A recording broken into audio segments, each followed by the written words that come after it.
Think of the mouth as port of desire, an edge that marks thought from sky and the flight of birds. Want across dreams recalled dazed after, desire itself written like past motion in light. Lip is edge, the border demarking in light and in light of day. Desire is that edge, that border trim and light.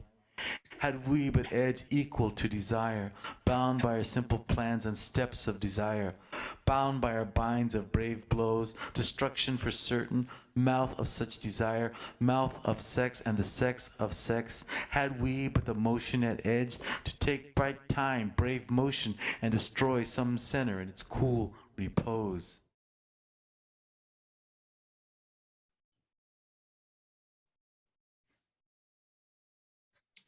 Hello, everyone.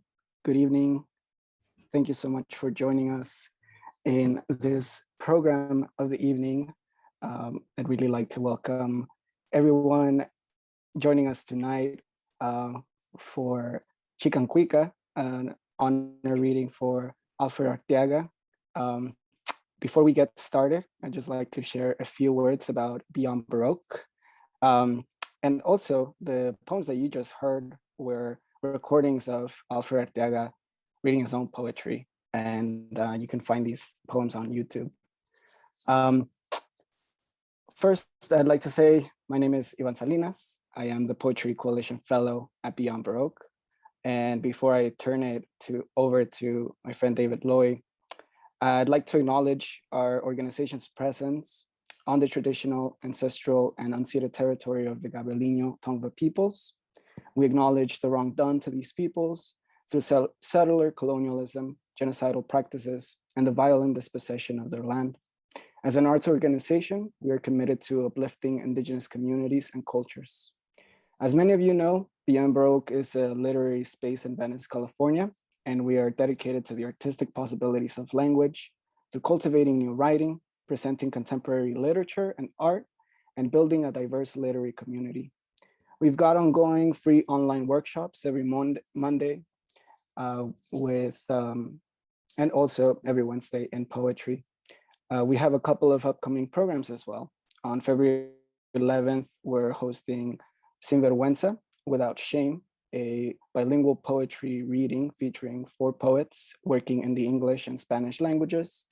And on February 23rd, we'll be hosting authors Obed Silva in conversation with Sara Borjas. Obed Silva recently published his debut memoir, The Death of My Father, the Pope. So be on the lookout for more details on both events through our website.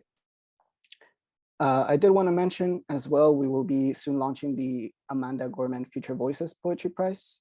Amanda took her very first poetry workshop at Beyond Baroque, which started her on a journey to becoming the first US Poet Laureate and the youngest US presidential inaugural poet. So in order to encourage the next generation of great poets, we're launching the new Poetry Prize, which will provide $10,000 this year to young poets of color. There are 2 tracks for the prize, one for 9th and 10th and 11th graders, and a separate one for college-bound seniors. So be on the lookout for more information about that through our website. Please know we'll be posting links in the chat where you can access the titles of all the featured readers tonight. We'll be sharing the link to bookshop.org. Of course, Beyond Baroque is an organization that helps young poets, and it is an organization that supports the literary communities of LA and across the United States. So now I'd like to turn it over to our first reader of the night and person who can introduce us to the magic of Alfred Arteaga and help us introduce the readers for tonight. David Lloyd is the editor of Alfred Arteaga's Xicancuicatl collected poems, published by Wesleyan Press. He's a distinguished professor of English at the University of California, Riverside.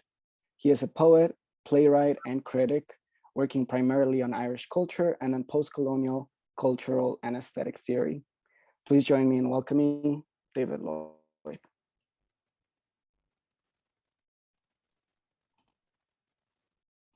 Thank you, Ivan, and thank you to you for organizing this whole session and to Beyond Baroque for hosting it. Just before we came on air, so to speak, I was telling the organizers that, of course, Alfred read here back in the early 2000s. So we're kind of coming full circle in honoring him here again. I actually first got to know Alfred through his work. He sent me the manuscript of the book that would become Cantos just before he came to Berkeley, where we ended up being young professors together. He was then teaching at the University of Houston, and I read this manuscript and I was completely blown away. I'd never really read anything like this incredible compilation of poems in multiple languages and so forth. And I just knew I was about to meet this amazing poet, and all our time together for I think 20 years that we knew each other before his untimely death in 2008. I just saw his poetry growing and reaching out in a whole range of different new directions all the time. He was an incredible voice, as you've just heard, both a really distinctive poet's voice and also a voice that haunted you. And I think anybody who knew him and heard those recordings must have been thoroughly moved by it.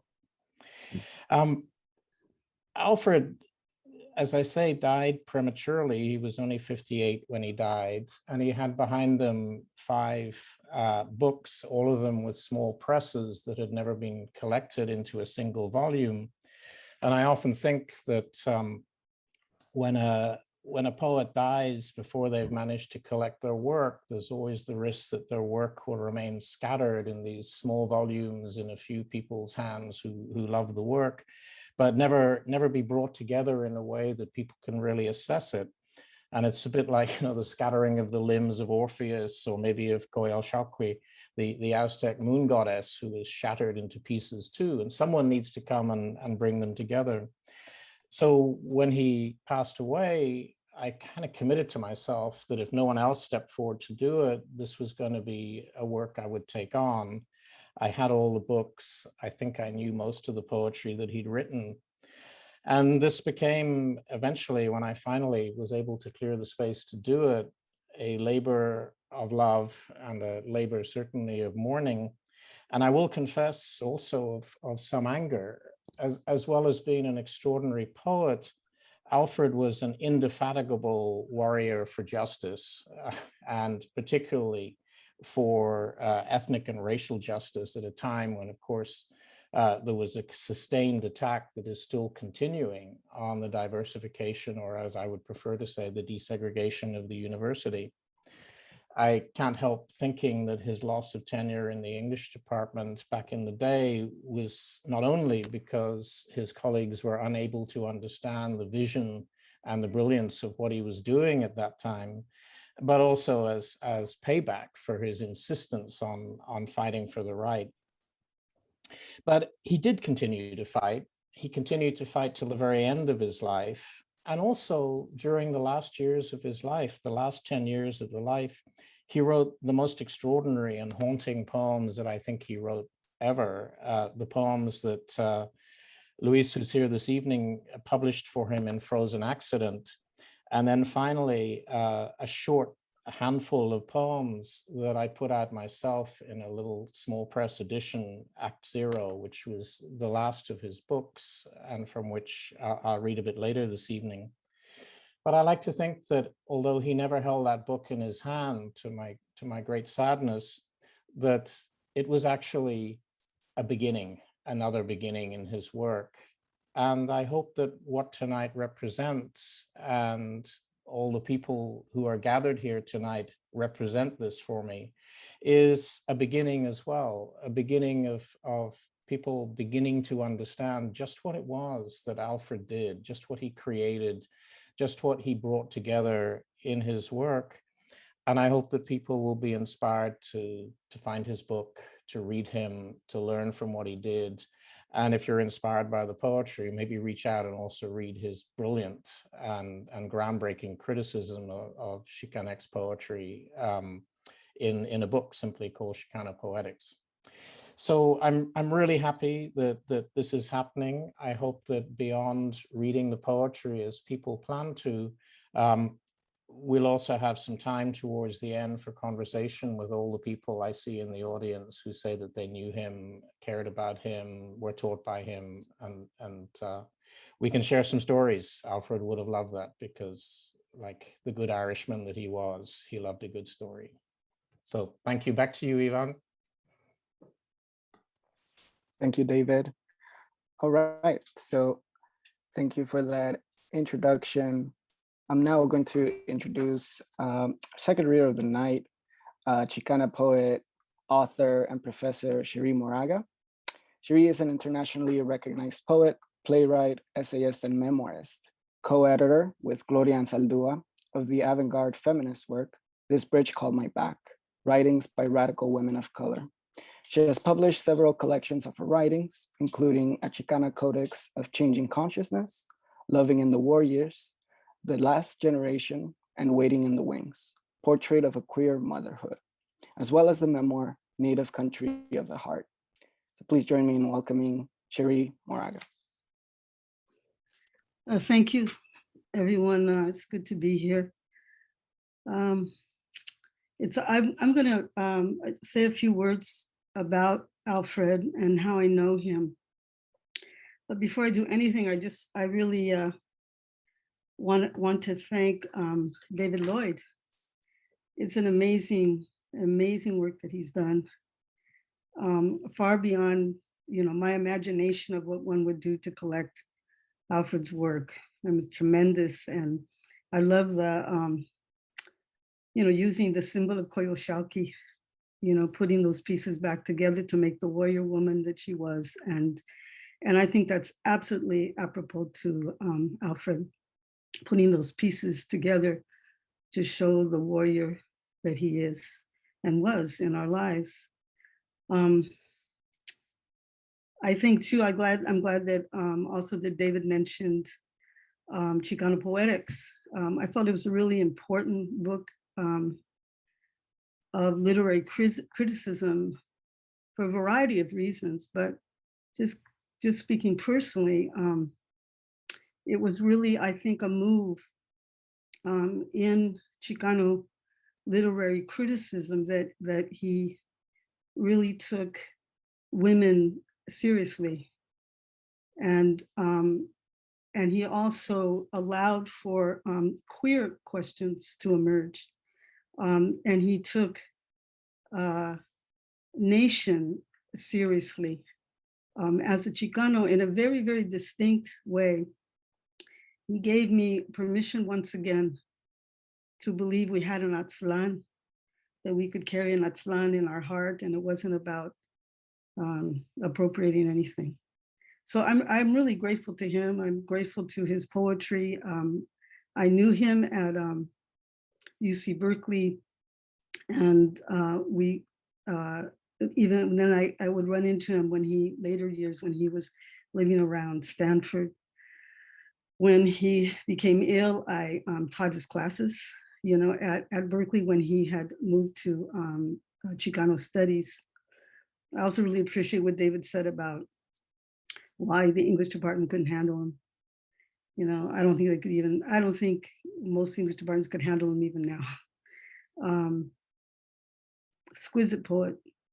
So I think I just want to start with that and say that the foreword that David asked me to write for this collection really, I think, says it better than my mumblings here. So I'll do that. It's called Time Stretched Too Thin. Quote, take the interior of zero, end quote. Alfred Arteaga invites, and I enter. In the short 2 decades of knowing Alfred, I first met the pages of his work with a kind of awe, imaging him, the poet, occupying the world of his myriad travels, languages, relationships, meetings, and departures with a certain bravado I could never have dreamed. I fantasize what it might be like to be that free, a large, light-skinned and bearded man trotting the globe. But somehow Alfred always remained tethered to the rest of us, the smaller in stature, the browner, the female, not by duty, but by the pure knowing he'd be lost without us. A humility embedded into the very heart of Alfred Arteaga's Chicanismo and poetry. At Chicanx, we are always on the brink of a particular kind of disappearance. On both sides of the border, we are often an unacknowledged, forgotten people, whose right to be as we are is at times publicly questioned. Arteaga's poetry and criticism would name us again and again as inheritors of the original impulse of American literature, the flor y canto, in Xicancuicatl, of the Nahua scribes and their descendants. Like the hummingbird that can fly backwards, Alfred was tasked to look back and in so doing conceived a multilingual Chicanx languaging which in some way anticipates a still unimaginable global future. This visionary collection of writings which David Lloyd has faithfully brought into being reflects the very mestizaje of Arteaga's imaginings, bound by an American indigenous perspective where the temporal and the spatial spiral off of one another to tell story as the body remembers it, where the elements remain elemental, and where sand and ocean meet and wind crosses continents to bind and separate. Here, fire is sex and arrow at once. Arteaga's work is unsurpassed in capturing the pure ephemerality and landed beauty that is Chicanx poetry, spoken, danced, and painted. If the truth be told, it took me weeks to absorb the plethora of polylingual reflection and invention presented in this text.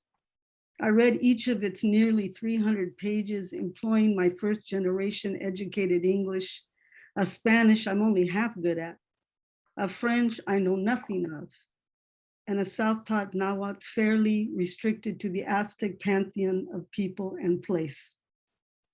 Still reading Xicancuicatl felt wholly familiar in that the bifurcation and blending of languages is the Chicanx lingua franca in the Southwest, as it was in my own childhood home, where Spanish and English and Spanglish traveled across 4 generations of comprehension. The book is not one to easily consume.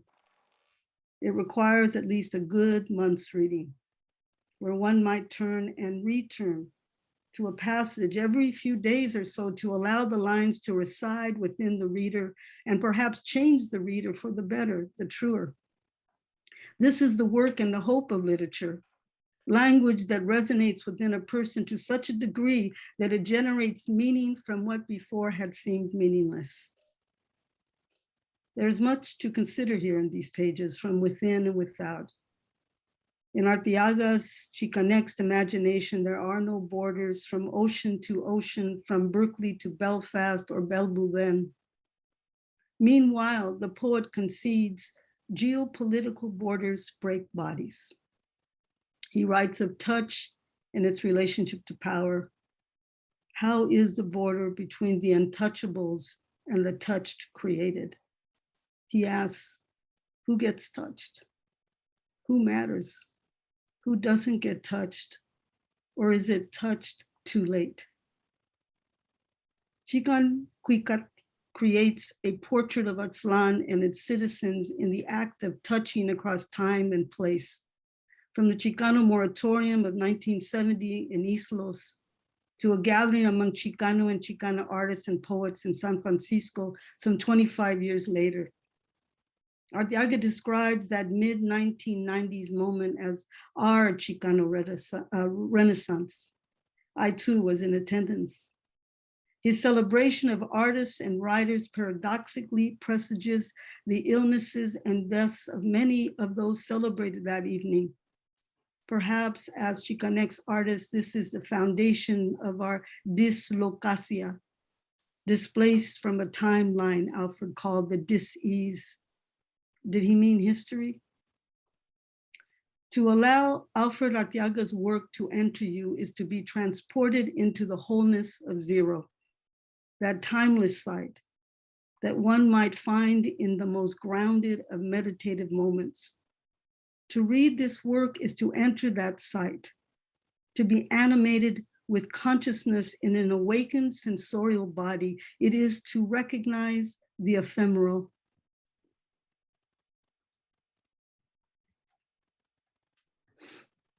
I'm trying to find it. The ephemeral location of spirit and its ever presence. It is to read and write and live in anticipation of your own road home to the underworld of Mictlán. The poet writes, sé bien de dónde vengo y más o menos a qué hora acabaré. Did he? Did Alfred as Tlaxmatini know the hour of his death? That, quote, hue of time stretched so suddenly thin in his own life? Time and space. In this book, Alfred writes before the edge of the world, the Pacific looking west. I too join him there and watch the waves return and recede to and from our shared California homeland. Santa Barbara, Anisquioyo. Gracias. Thank you so much, Cherríe. Beautiful foreword to Xicancuicatl, a collected poems of all 5 collections of poetry and prose by Alfred Arteaga. We will be posting the link to the chat. And thank you, as you write, Chicancuicatl does create a portrait of Aztlán, and I think we are invoking him tonight. So thank you so much for a wonderful reading. I'd now like to introduce our third reader. Heterotexts Gamboid Jr. is an artist, author, and educator, founder and director of the international performance troupe Virtual Verite, co-founder of ASCO, Los Angeles-based performance group. He is co-director, photo media program at CalArts. His work has been exhibited and collected nationally and internationally in places like the Getty Paul Museum, the Ludwig Museum in Germany, the Museum of Contemporary Art in Los Angeles, and many more. He is the author of Xicancuicatl Doppelganger and Other Stories, essays, and Exploring Communism and a New Aesthetics of the Real and Arts Everywhere. Please join me in welcoming Heterotexts Gamboa Jr. Thank you, Yvonne. In 1981, I was working on a project with OSCO. I had received my second NEA fellowship and was walking across Boyle Heights and encountered Alfred. And we started talking. I guess we had met somewhere earlier in time. And I kept saying, well, you know, Alfred, it's really good we bumped into each other because you need to come. I want you to come and join a nuclear gang war. We were going to have 2 competing gangs destroy each other with mythical radioactive materials. When we arrived on the Lorena Street Bridge, we demolished it. We made things vaporize. It was a pretty good moment. Many people who were there no longer exist. We shook hands. We faded away from each other. About a decade later, I was walking in Westwood when I encountered Alfred, and he was having a cup of coffee. He, I guess it was kind of a down moment for him on some level, and he had come to some kind of personal crossroads, and I sat down and we talked a little bit, and then I said, well, you know, Alfred, what is it that you think would really work for you? What would you like to do? He says, well, I'd really love to go to Ireland. And I said, well, maybe this might assist you to get there. And I just happened to have had an application for the National Endowment for the Arts and Poetry. I handed it to him. He filled it out. And of course, he was awarded the the grant, the fellowship based on his work, of course. And he went off, and the next time I saw him, I was maybe a couple years later. I had asked him if he would pose for me in Westwood, where we kind of had this one moment. And so I photographed him for my series, Chicano Male and Bonded. And he decided to wear dark glasses in sort of an empty lot. And this image, of course, would capture him as sort of the cool poet that he was, the presence that he was. It would take many years for this photograph to be exhibited. I had the fortune of being able to join in on a reading in his at Berkeley alongside Gloria Alvarez.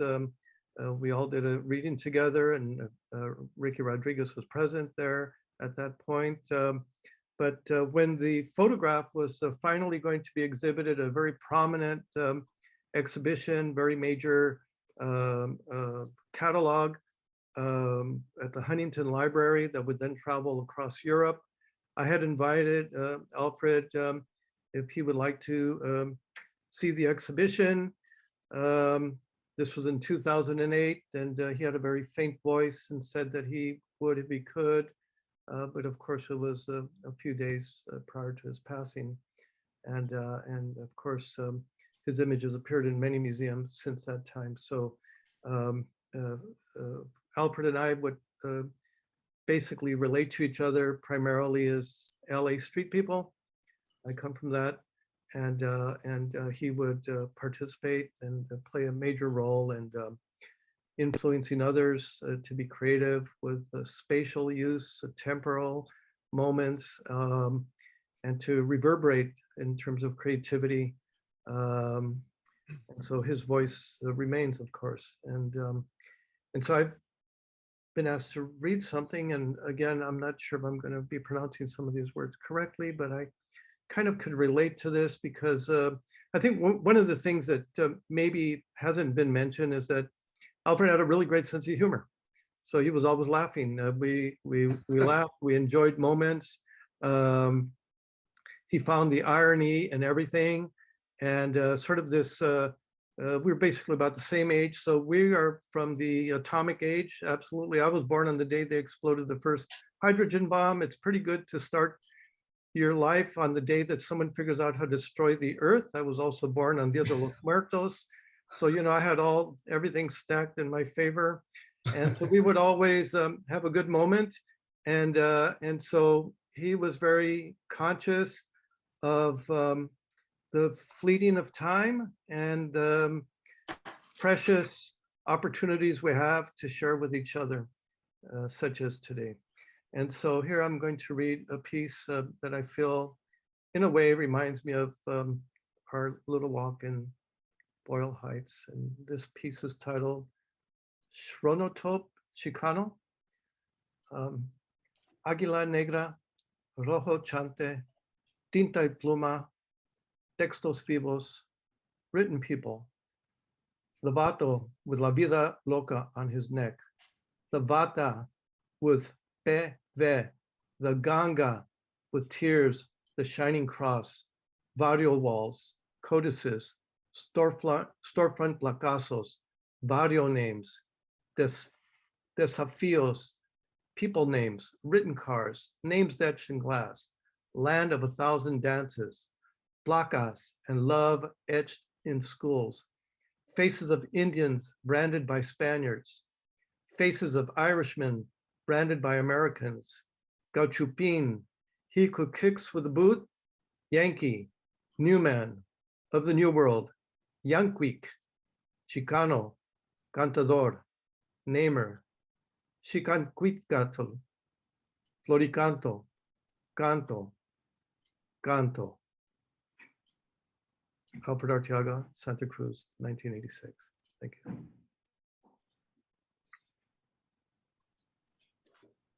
Thank you so much, Harry. Really wonderful reading of his poem. And thank you for sharing all those anecdotes of how Alfred was as a person and all the wonderful moments you shared together. Alfred was also born in East Los, and I think that's where you all knew each other. And also, you know, the long friendship that you've had over the years. A lot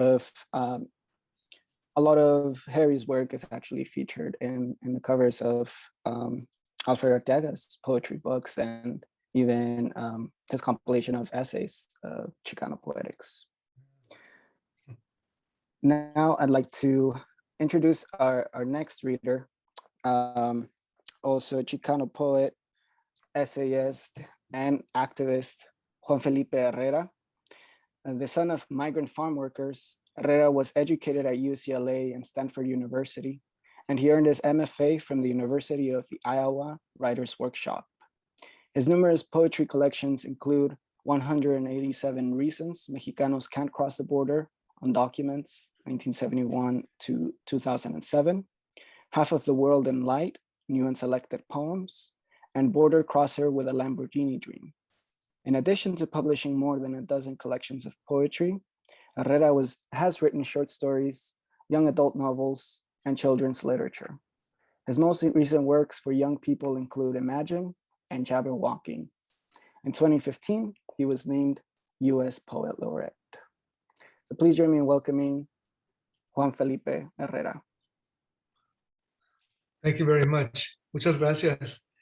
It's a great pleasure to be here with everyone, and each one is a great guide for me, great groundbreakers, and thank you. Muchas gracias. I'm really honored to be part of the group, and for everyone. Muchas gracias. And I remember when I lived in Venice back in 69, and 69, 70, those years in particular, things were just Venice was just beginning to become kind of an artistic center, even though it had a lot of murals already on the walls at that time. So, and Beyond Baroque and Midnight Sun and small tiny bookstores that were opening up. So it's a great moment to come back. Alfredo Arteaga, what a great man. When I think of Alfredo, I think of kindness. I think of a man with a kind heart, a sharp mind, and a friend, a great friend. And those are such important qualities.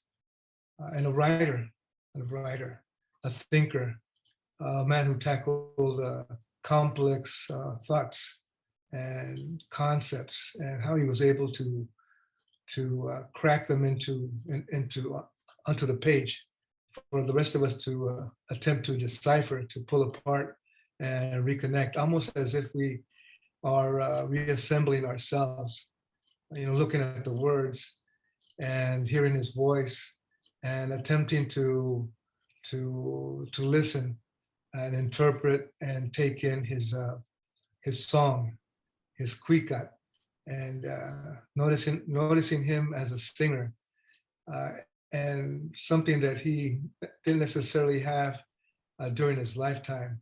In many ways, he was put aside and unrecognized, even though he was a major star, a flaming star that went out too soon.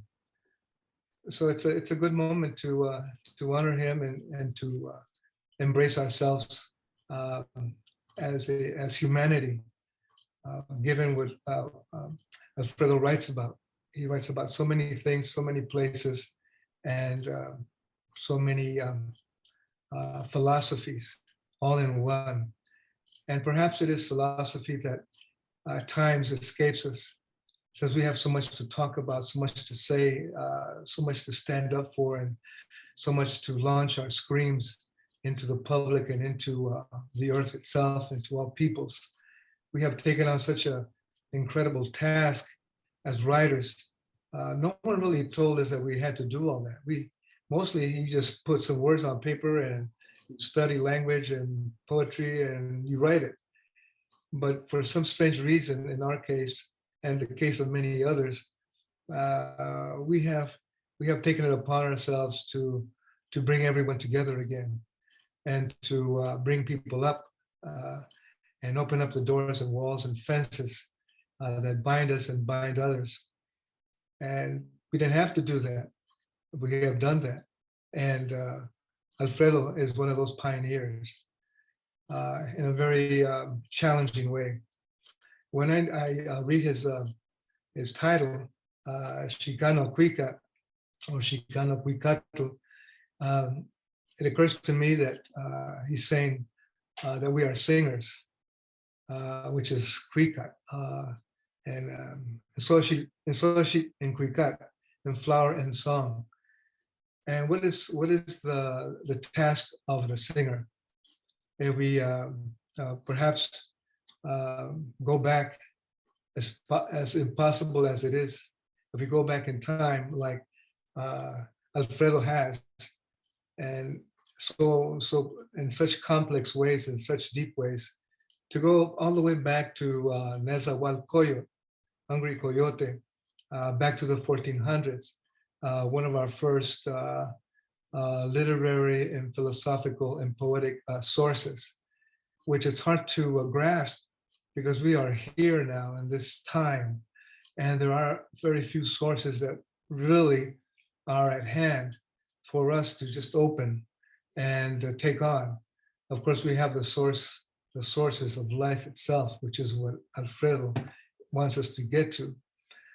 And what is that source that Nezahualcóyotl presented in his poetry, which we began to unearth and in some odd way that doesn't make sense, discover in the late 60s were the volumes of Ángel Garibay Quintana, the great translator, Mexican translator of Nahuatl poetry, along with many others. Not that many at that time in the 50s, probably perhaps 3 translators of Nahuatl poetry. So we go back to the source of Nezahualcóyotl, and his poetry, it presents to us sources that Alfredo develops. And what are those sources? Which are we cannot find them now. Perhaps we are those sources now. And that source is in poetry, as presented by Hungry Coyote and by Alfredo, in our experience, is the singer, the Xicancuicatl. And what is a singer? The singer, I think, as our panel here is very versed in all this, and I'm hoping to be close to, in some manner, is the role of the poet. Imagine that. The singer is the poet. And what is a poet then? And what is singing? For the ancients, in this case, Nezahualcóyotl, it was celebrating life, because life is impermanent. And how do we celebrate it? We celebrate it by singing. And what is the action of our song? The action of our song is to include everyone and everything and the universe all at the same time, and dissolve into that infinite space.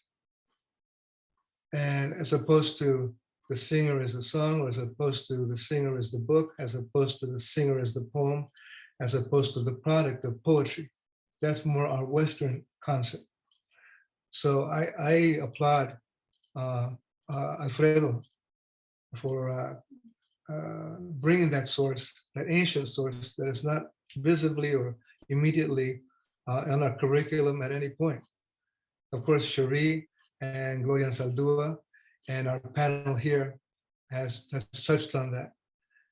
So that's what I find incredible in Arteaga's poetics, is that he touched on that ancient source and brings it to us in those terms and in new terms, in this great collection. I think in everyone here as well, a man of heart, a man of kindness, and a man of mind. And sometimes we forget the power of our minds and what our minds are for. and our hearts. So let us applaud Alfredo Arteaga, the man who didn't boast, the man who walked alone at night on Telegraph Avenue and was your friend, was our friend, and who wrote tirelessly to give us this material. And that's what I find most incredible and beautiful about Alfredo.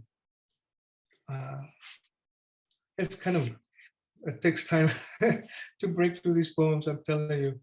I'm gonna have to take the class, Harry Gamboa's class and Cherríe Moraga's class, and I hope I don't flunk out and everybody here. Shall I read one of, I don't want to be too long, one of Alfredo's poems? Is that what you'd like me to do? Yeah, Yeah, Juan, you have about 2 minutes. Yeah. 2 minutes? Ah, good, okay. Just like when I was taking labs in middle school. Mictlan, 2 minutes, okay. Light envelops Xeritzin, me. Earth tones transform lighter. Ahead are every step, all there reflects, all there. I think that speaks to what we just said. All along, all the long and short of wave, earth glow before us. Sky is fog, fog billows here, there, and clean, brilliant. It comes close to the concept of the source. Light and holes between, for it is a northern land, a place of undifferentiated spectrum, place of bright peace. Undifferentiated spectrum is the key phrase for me. My guide points out the souls at rest who neither see us nor care. As we walk among them, some reveal faces as if in a dream. Others state that blank codices as if only so to comprehend. She speaks to one, to others, their blank eyes blank. Once again, in a language I have never heard. Yes, as we walk further wide, the words become intelligible. Bit by bit, I learn the concerns of a young man and blush in shame at the words of an old woman. We press on, the ground becomes sand, like sand in Tulum, and the air, transparent except where white. More steps, more souls, and we come to the Tlamatini and beyond, the poet. Muchas gracias, and thank you, Alfredo Arteaga, forever. Gracias, Juan. Muchísimas gracias a ti. And also Alfredo Arteaga, presente. Thank you for that wonderful reading and just sharing your thoughts of the complexities of Alfred Arteaga's poetry. As we know, he's a poet that really worked masterfully with language, and also a person that taught himself Nahuatl and studied with the great Chicanx linguists of keeping indigenous language alive. So thank you for that.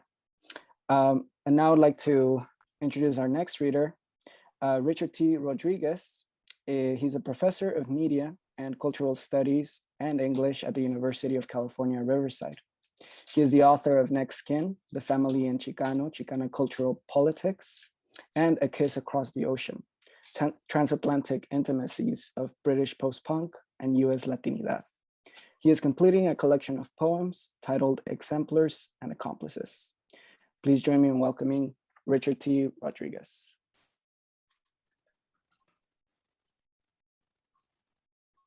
Thank you, Ivan, and thanks to everyone who's made this possible. David, everyone who's here. It's a great honor to be able to participate. And I'd just like to start out by saying that Alfred was a mentor and a friend. And I noticed in the chat a lot of people keep referring to him as both of those things at the same time. I met Alfred back in 1990. I was an 18-year-old undergraduate at Berkeley, who was really insecure about saying anything and constantly stumbling over my words. And, I decided to major in English because I felt like that was, really my calling. I had a love of literature early on.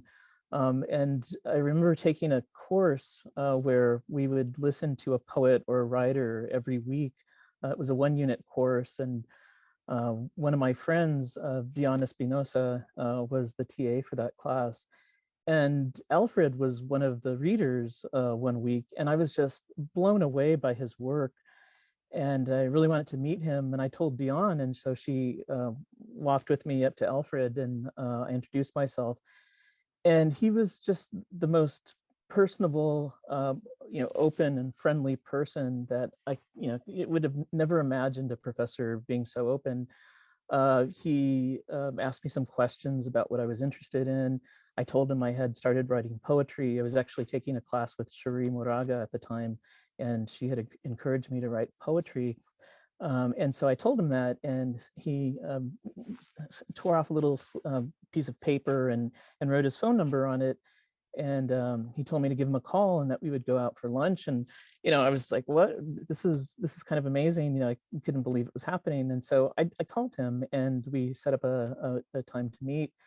And from that moment on, he just became, someone that I could always talk to and share my work with, but also he was interested in me as a person. And I think a lot of his students felt the same way. He had no, there was no pretense to Alfred. He was always just, open and very hospitable to people who walked into his office.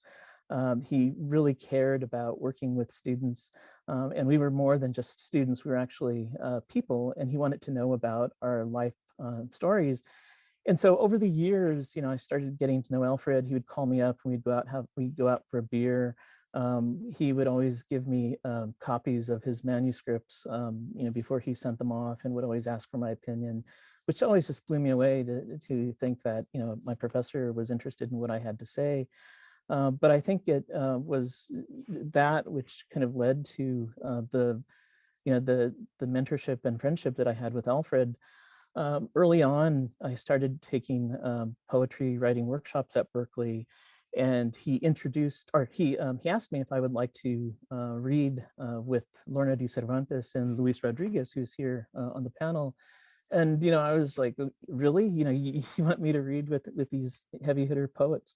And he's like, yeah, you think you'd do really good. And it was just an amazing experience. And I was really grateful to him for having that faith in me. And he was always, someone who supported me as a poet as well as a scholar. I had told him that I wanted to go on to get an MFA, and he told me, well, you should get a PhD and write on the side.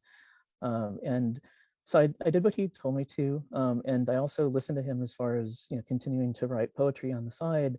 I feel like now I'm coming back to it, and I'm working towards the completion of this book of poems that Yvonne had just mentioned, which is about my time in Chicago and how I used to stay out until 4 a.m. and walk the streets of the city, something that I think Alfred would have, well, he actually did encourage that when I told him, this was right before his passing, and he said, that's kind of the stuff that you need to write good poems. And so I think the inspiration to finish this collection is based on that encouragement that Alfred gave me. I was also just, taken by how he would always make sure to keep in touch with me and to make sure everything was going well. My family knew him, so when he would do readings in Southern California, my mom or my tia would accompany me to his readings, and he was just really, really open and caring and asked them questions. And I always admired that about him. He was someone who was reading high theory while at the same time also, interested in people's lives and people's stories in a way that didn't see them as completely incompatible, but there were ways in which those things ultimately blended together. I wanted to read a poem of Alfred's, and this is from his collection, Red. This is one of my favorite poems of his. It's titled Prayer for the Death of the Soul. And this is it.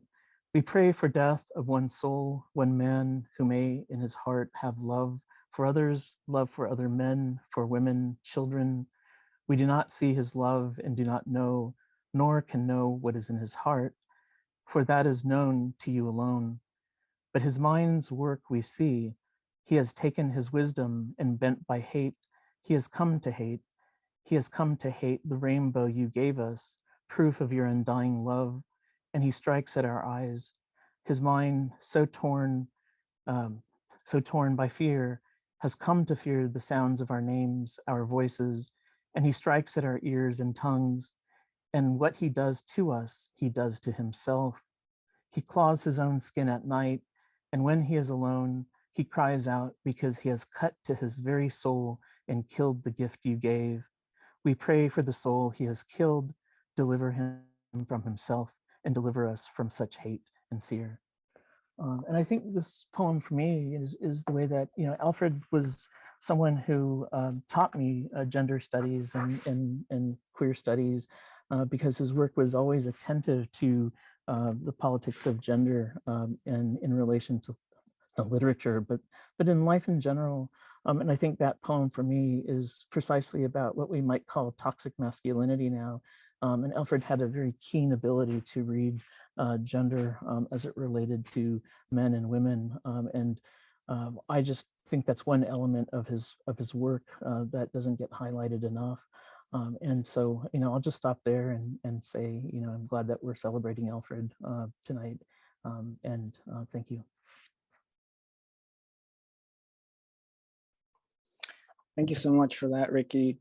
Wonderful to hear your experience of, knowing Alfred in the academic sphere as a student and colleague, and, just that he got you to, encourage you so much to read with, great poets like Luigi Rodriguez, and also looking forward to the new collection that you just finished. So also congrats on that. We are now going to shift a little bit our following readings. As some of you may know, Alfred Arteaga was someone that worked with so many different languages and was interested in the interweaving of them all. So we are going to invite the next reader that will be introducing us to some of his work, some of Alfred Arteaga's work in translation in the Japanese language.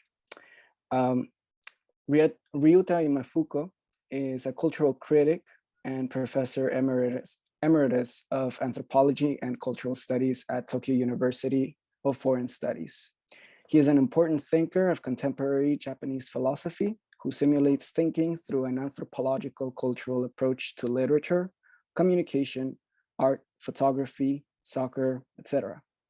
Since 2002, he coordinates the project called Amami Free University, a spontaneous open-air para-university set in the archipelago of Amami, Japan, from where he develops his pioneering paradigm of archipelagic studies. He's lectured widely in the UK, Germany, Korea, China, Taiwan, the US, Mexico, and Brazil. He edited and translated into Japanese the Book of Poetry by Alfred Arteaga in 2009, for which Arteaga wrote an introductory essay, The Locus of Chicano. Please join me in welcoming Ryuta Imafuku. Hi. Hello, thank you for inviting me to this event. I'm so excited to be here with you y me siento muy feliz de poder hablar sobre mi gran amigo Alfredo y compartir la memoria de él. Why am I here, participating in this special event from Tokyo, Japan? Many of you might wonder. David and Ivan kindly introduced me as a Japanese translator of Alfred poems. Yes, I translated some of his poems I loved and edited a small book of anthology a year after his sudden, regrettable death. I just wanted to be a humble mediator of Alfred's spirit of generosity and daringness, which had been unknown to the Japanese readers then. So yes, I am the translator of his, and I am proud of it, but this fact is not enough to represent our special friendship and carnalismo, which was so spiritually intimate and intellectually echoing. However, I know that this is not a place to tell my personal story. my formative story of how I encountered with the Chicanx world. So I'll make it simple. The simplest explanation that might be convincing for you is that I was a student of Americo Paredes in the mid-1980s at the University of Texas, Austin. When I crossed the southwestern border and got to the capital city of Texas after living and wandering in Mexico for 2 years, Don Americo was almost retiring from his professorship. I just wanted to become a new kind of balladeer, a corridista de alma, in order to rearrange and reassemble our critical technique of singing, thinking, and writing. So I happened to be the last real student of Don Americo, and the fact that one of the last students of Americo Paredes was somebody from Japan was, and still is, I think, suggestive and meaningful. We talked a lot about his days in Japan as a journalist to cover the phase of life and society just after the World War II, including his special report on the Tokyo trial in 1946. After my encounter with Don Americo, everything I do started to have some Mexican and Chicanx tints. Time passed, a lot of things happened, a lot of people crossed right in front of me, and finally I met Alfred. I felt as if I met the most condensed entity of cultural mestizaje and hybridity, but I still felt in him the most personal, human, gracious emotion of la grammatica parda, our ordinary, humble wisdom. Immediately, we discovered that we belonged to the same tribe. We talked, drank and ate together, sang together with his improvised blues guitar. When he came to Sapporo, where I lived, we had an epistemological journey to the sacred forests and rivers where the indigenous Ainu people left their epic poems behind. We also drove to the beautiful volcanic lake together, remembering our strong belief in our flesh and verse. We understood that historically and allegorically, Mexican and Chicanx world crosses and echoes a lot with Japan. The Nagasaki, Mexico spiritual hidden relationship in the 16th century colonial Christian missionary era. The bombing of Hiroshima was carried out by a plane departed from ex-Spanish colonial island of Tinian, the land of Chamorro people. US bombers to Vietnam in the late 1960s were based in Cadena US base in Okinawa, a hidden intervention of Japan in the Vietnam War in which many Chicanx people suffered and protested against. Yes, there are many forgotten history and stories we can share with Chicanx people. Oops, my prologue seems too long. This is a reading session, so I like to read some of Alfred's short poems, maybe 3, both in original language and in Japanese, so that you can feel the subtle nuance of its timbre, rhythm, and sonority. First of all, I'm going to read Escrito en Agua, a beautiful poem in Spanish, o mejor, un poema escrito con los dedos de agua dulce. Escrito en agua. Se acaban los 6 años de sequía fácilmente. Dedos de agua llegan por fin a la cara seca, la cara retirada, la casa, camisa, traspasada por lluvia demasiado atenta, se convierten en líneas de versos de bestias de selvas de hojas de papel, secas, mojadas, remojadas. Por 6 años, una California sin canto, sin ganas existía. El color de aire, agua de algo común. Se dicen que no existe en el desierto, pero fíjate, hay bastante en sombra y letra para creer en vida por toda la vida, y además para terminar una época seca, para matar silencio en las hojas. In my translation. 水で書かれた作品。左の6年はやすやすと過ぎ去り、乾いた顔、引きこもった神戸に向けて、ついに雨の指先がやってくる。あまりに心優しい雨に貫かれた家、濡れたシャツ。それらは乾き、濡れそぼつ紙片の森に進む。獣の口から漏れ出す死へと変遷する。6年の歳月の間、歌もなく、望みを失ったカリフォルニアがあった。大気の水、水の色、どこにでもあるもの。砂漠にはその色がない、と人は言う。だがよく見るのだ。影の中、文字の中を、命ある限り生命を信ずるために、そして乾燥した時代に終止符を打ち、紙片の上の沈黙に言葉を蘇らせるため。それは満ち溢れている。The next piece I want to read is Net Laguna, one of the most difficult enigmatic work by Alfred. It is a multilingual poem, astonishingly playful, profound, and brilliant. To translate Net Laguna in one single homogeneous language might be an act of betrayal. Ningún traductor quiere ser traidor. So instead of reducing the complexity of the work into a single language, I decided to add one more language, namely Japanese, to make this fierce trilingual compound tetralingual. So it's not a translation, it's going to be a kind of experimental transcreation by adding overlapped voices in the margin of the original. Net Laguna. Je voudrais dormir au bord du lac, 楽になるまで眠りたい。 al lado de este que ni ves es lac. 落日の海の傍らで、 To sleep beside lo que je voudrais, 十女光のもとに横たわる。 junto al lago peut-être nager. なぜ漂うのか、この海に。 Je voudrais dormir in the wide eye, 灰色の風にまどろみ、 mentir in the cut, et rire 見上 mire, げると傷口が広く。 avoir des rêves à revers de anger, 暗夜は途絶え、怒りは夢と果て。 rage, où nagent les anges d'argent, じゃんじゃんと天使が鐘を鳴らす。 rien, and rain in terror, peace of time. 松明は永遠の平和に煙る。 To ask la cuna of first, qu'est-ce? Est? 消すことのできぬく長いのゆりかごを。 Passer pescado, sin essence, pecado original. 血ならす罪の後先を。 Comme d'ailleurs de l'essence, un seul ふ poisson. わりと浮かぶ一匹の聖なる魚。 The poison soul aboard Laguna Cutwater. わらべが毒もみでそれを釣り上げる。 Corps de l'eau, de lure, and the fall cares. 襟元のシワに宿る永遠の川。 Une tranche de la vie, flesh bits, 愛 minutiae. する肉の未生の片割れを。 Qu'a vu, qui a visto la nuque entre quien. 起源として顧みるもの。か、ぶ、き、消え、消え、消え。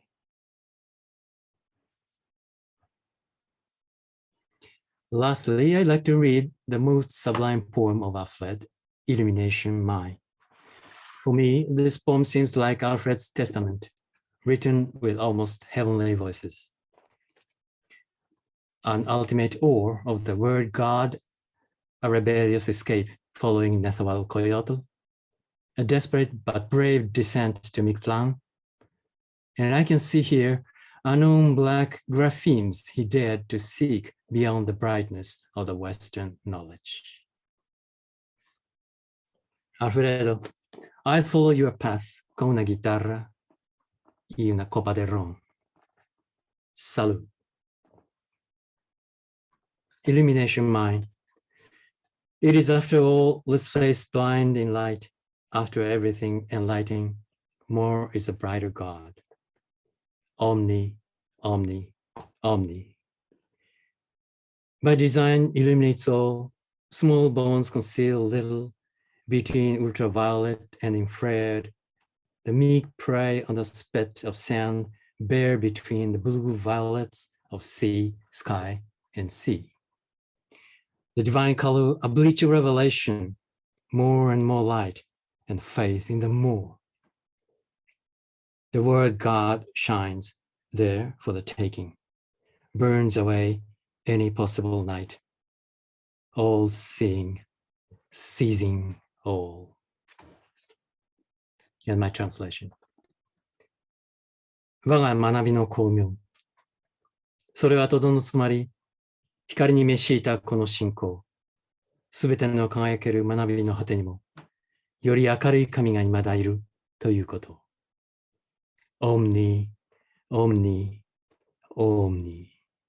すべて、すべて、すべて。設計によってすべては光り輝く。赤外線と紫外線の間で小さく砕かれた骨は何にも隠すものがない。それはちょうど青紫の海、空、海の狭間で裸の姿を晒す砂浜に置かれたおとなしい獲物の祈り。神々しき色、砂浜の疎く真っ白に墨抜きされた啓示。もっと、もっと多くの光を、より多くということへの信仰。輝きに満ちた言葉の神は、掴み取るためにそこにある。いかなる夜をも燃やし尽くすことのできる光。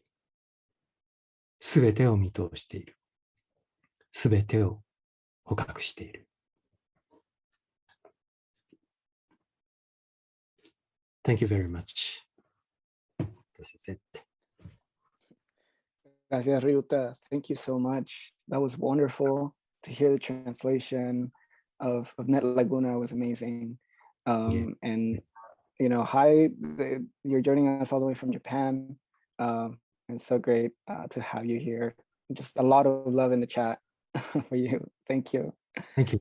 To continue these translations of Alfred's work, now like to welcome back David Lloyd, who has a poem for us.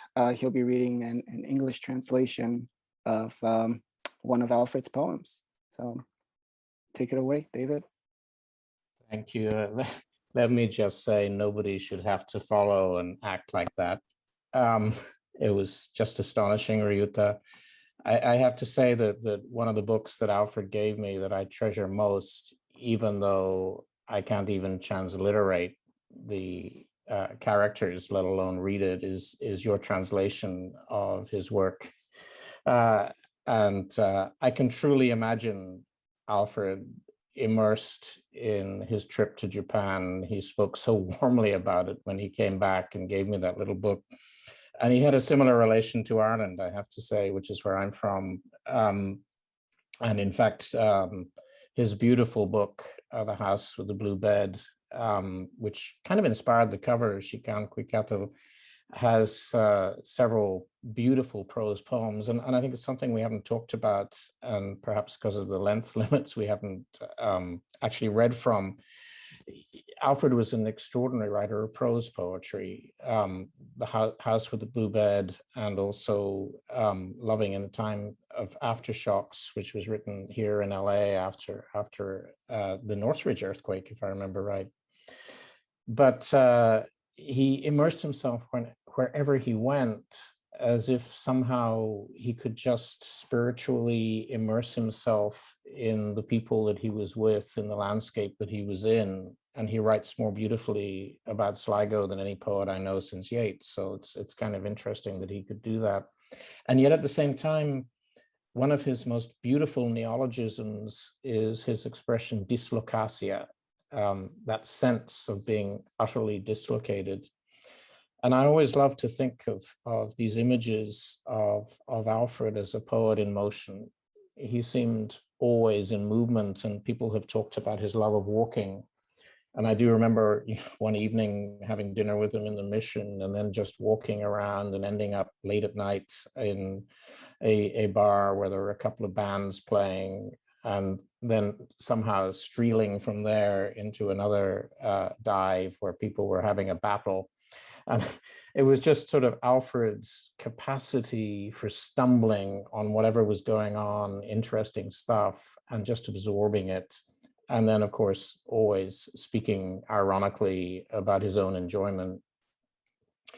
Anyway, the poem that I want to read was written in Spanish, and Ivan is very graciously going to read the Spanish after I've read my stumbling English translation of it. It's from the volume that Illumination Mine also first came out in, the little book Act Zero that I was putting together for Alfred just when he died. And as I said at the beginning, he never held that book in his hand, which is one of the great sadnesses. And Cherríe may remember when I heard that he died, I wanted to do something to be with Alfred. And I thought the best thing I could do was just to try to translate this poem that I'd just been busy setting for this chapbook, Act Zero. And so I thought, well, I'll try to translate Inspiración just as Alfred has ceased to breathe. And this is the poem that came out of it. It refers to a film. And as far as I could figure out, the film is almost certainly Jean-Luc Godard's Le Petit Soldat, which was made in 1960, but never shown till 1963, because it's about the French war in Algeria and the atrocities that they committed there. And the French government censored it as soon as it was made. And I think there's something about that act of censorship which Alfred was so attuned to, not only because of the censorship that he faced in his own career, but also because his writings about Chicanx literature go actually back to Sor Juana. And Sor Juana, who was told by the bishop that women should be silent in church, about which, of course, Cantos has a beautiful little poem about being silenced. And I think that sense that this film was one in which a great filmmaker was silenced must have appealed to Alfred. And then just, there is something about this poem just in its movement and its shape that is itself an instance of dislocatia. I find I never know quite where I am in this poem. Anyway, enough commentary. Let's hear Alfred, and I'll read it in English, and then Ivan will give you the actual words that Alfred wrote in Spanish. Inspiration. In the film, it is her, the foreigner, her who moves the protagonist, fixed in the whiteness of the light and in the black of the infinite also, simply because she speaks in French. In the scene I recall, she halts, waits for the rains of war. All right, metaphors for conflict and for blood, but rains all the same, just as rains are at the moment of meeting with an act of violent beauty. The marble of a goddess's hand commits itself beneath the writing like a memory still persisting. It is, as the improvised script has it, beauty that delays and not the actress, is the root of waves and of tides which simply are her familiars. It is the landscape that is sex for her, more than the breathing of the hills, the dreams of the impassive oaks. But in the evening, outside, on the square, she is alone and away from the image, away from the set and from the history that's wrapped in a frozen syntax, as if they were stones, words. With that, the figure of the woman knows both sculpture and reins, but something of French words. She knows nothing of that. Why speech, reproduced, fails, and breath gives life to no one? Recognizing the name of the actress and of the figure she feigns, Veronica Carina, you see in the end the letters E, N, D, which really get the script going. There, far away in the distance, where the gray screen is black, and at the same time, you close the last white page of the book, E, N, D. Turn off the light in that moment, or wait just a little. Close your eyes as you close the book, and having freed your sight of all the black and white bits of screen and page, light and paper, you move your head to the right and watch the blue sky from the blue plain.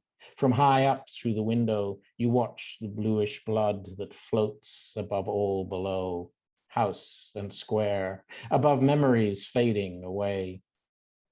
Even as you watch, the very instant, two butterflies come to your bed, in the end, come to your hands that have just dropped a book from the sky.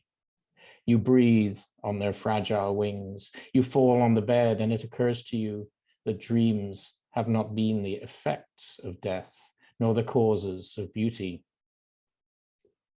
You bear in your hand, muse, the blue wings of having lived beneath a sky that is not made of images when you breathe your breath above. Gracias. Thank you so much, David. I'll now read the original poem in Spanish. Inspiración.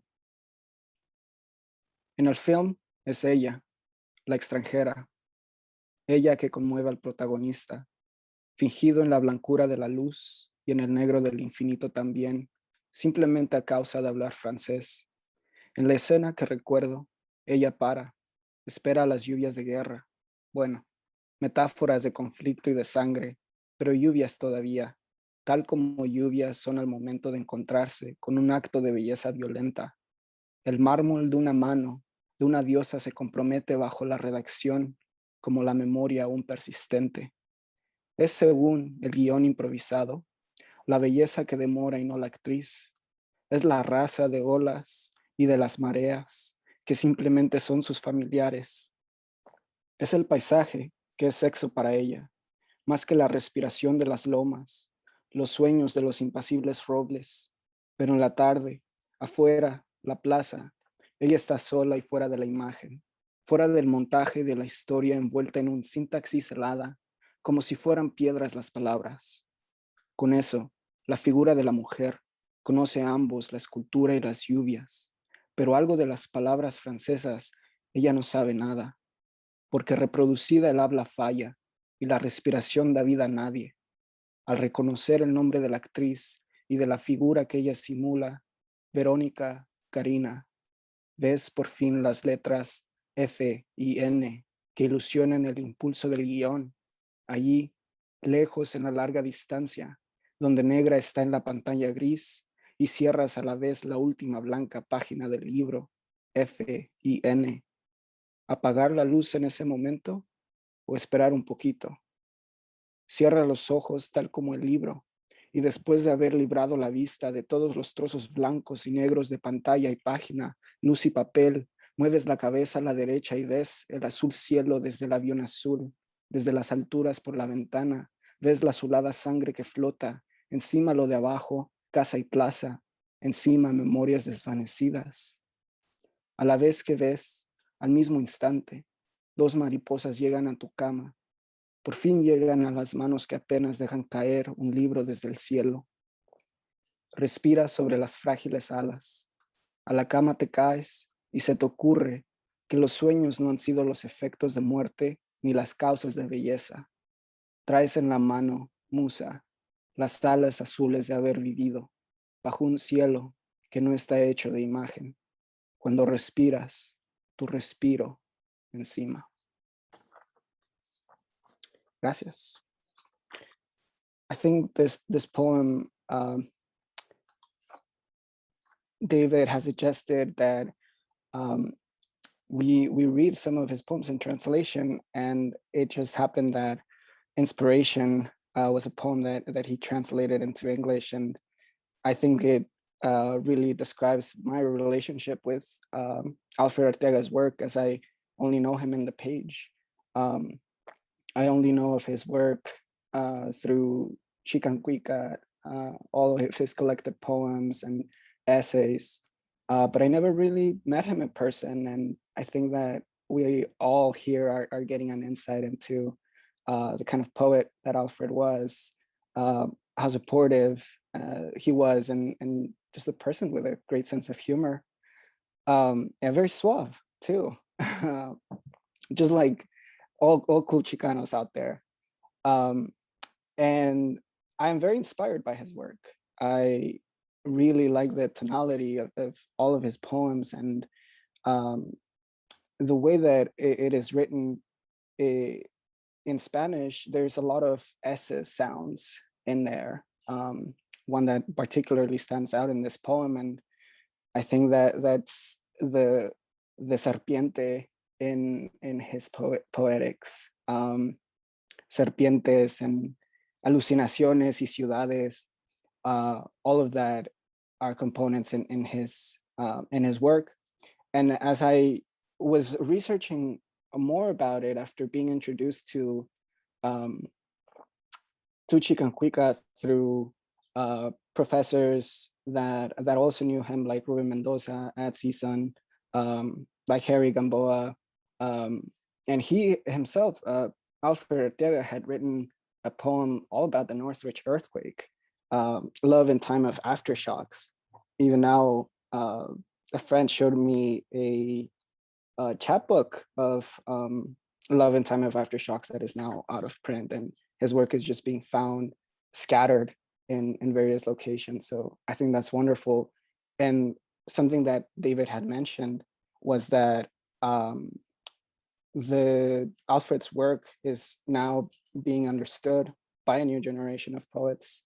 And I'm hoping that in more classrooms, his work can be criticized, can be analyzed, talked about, as it is really important in Chicanx poetics.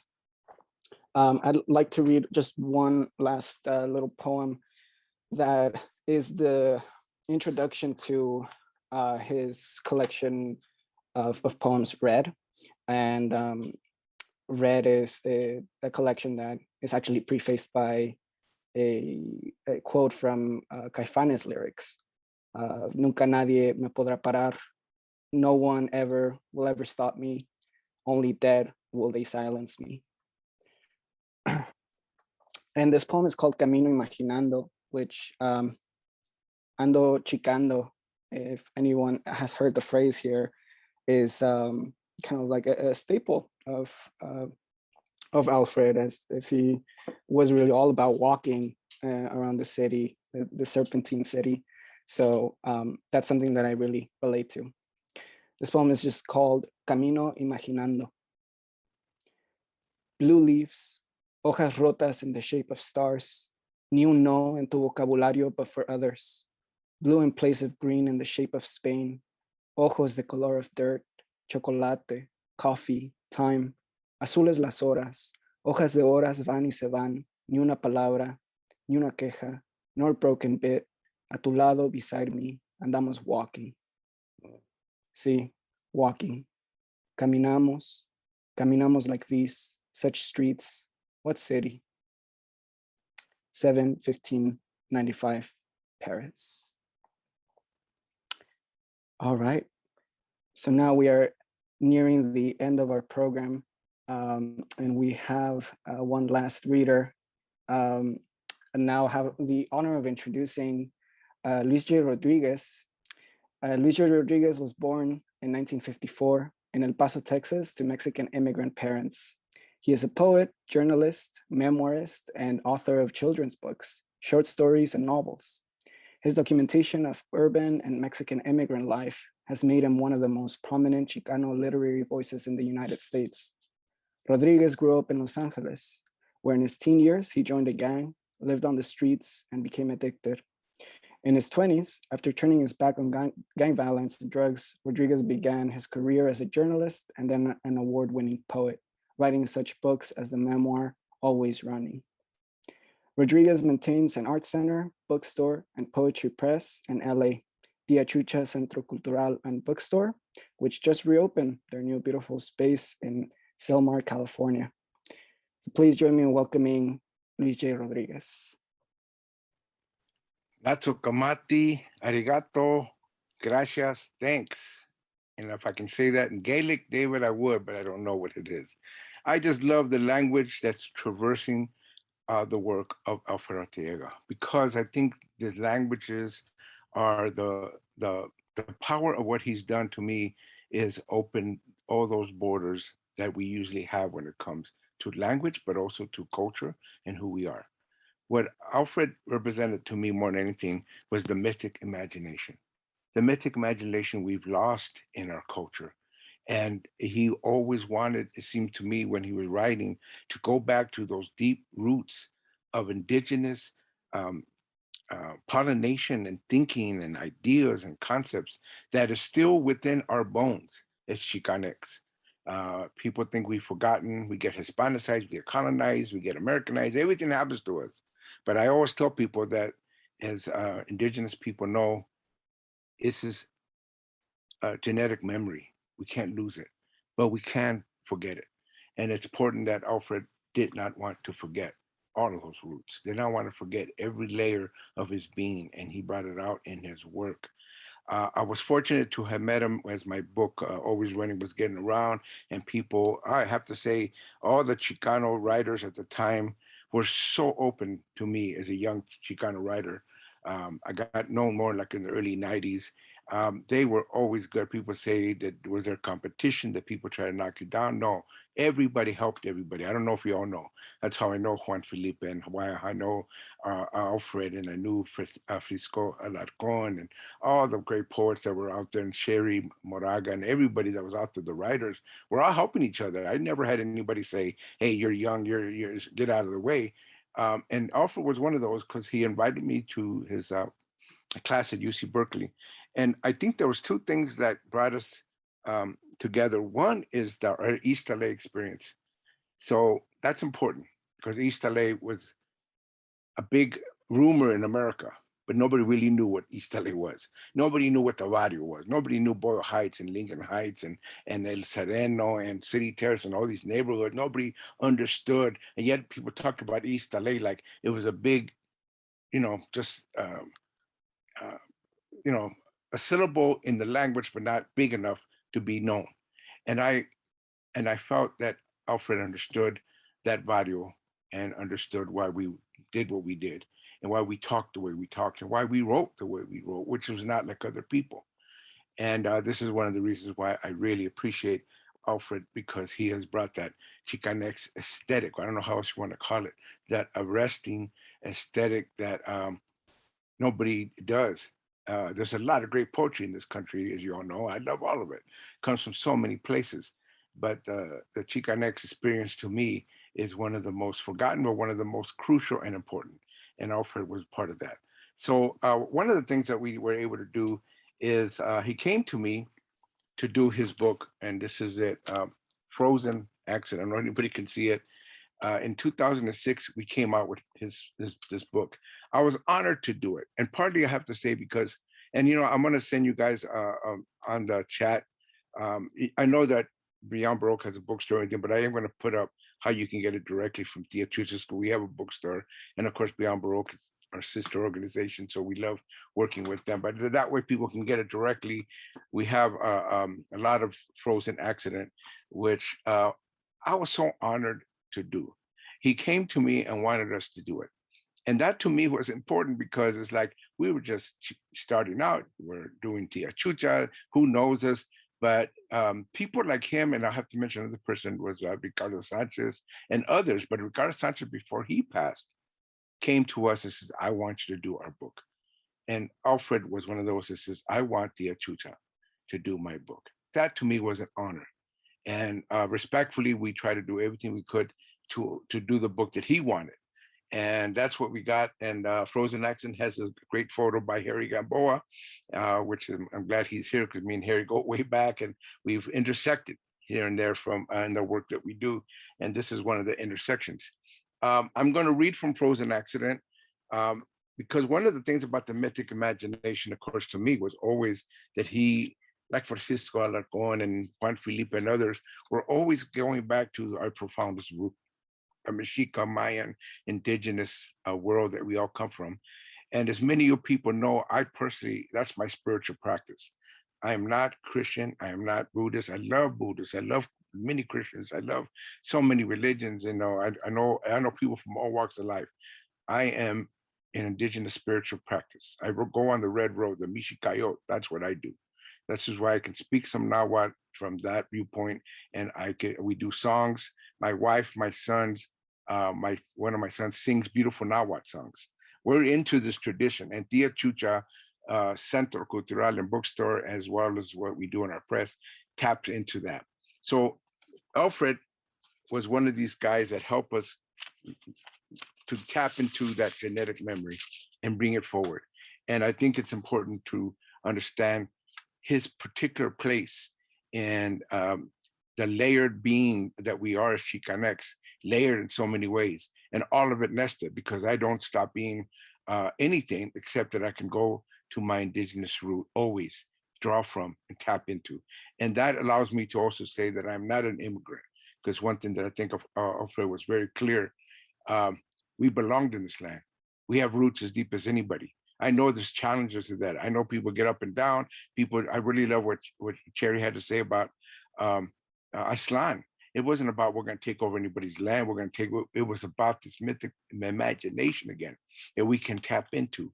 It allows us to connect and belong anywhere. And that to me was important. So let me read some of his work here. And of course, Ivan, please tell me if I go too far, because I'm excited about being here. I'm going to read Red.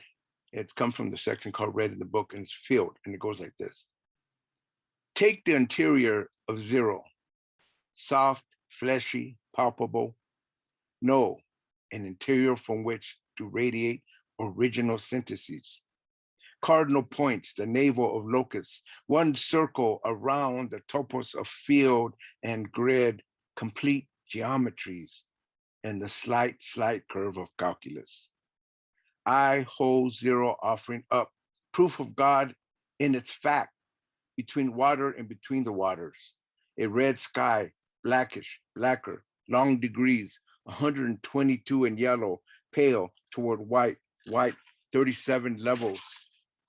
White, the peninsula of St. Francis, a plate of peace, one cape, the birth of island, more yellow, still there, I, red, more absent, blacker, across I, one, yellow breeding princes, broken, brilliant, blank after blank, one holds zero, Catholic, it's immaculate, cipher, first synthesis, origin of encircled sign completes the ring of God in some San Francisco May Day, primavera of the cross of those colors, the north and west axis of the absent present, white and across, black, the east.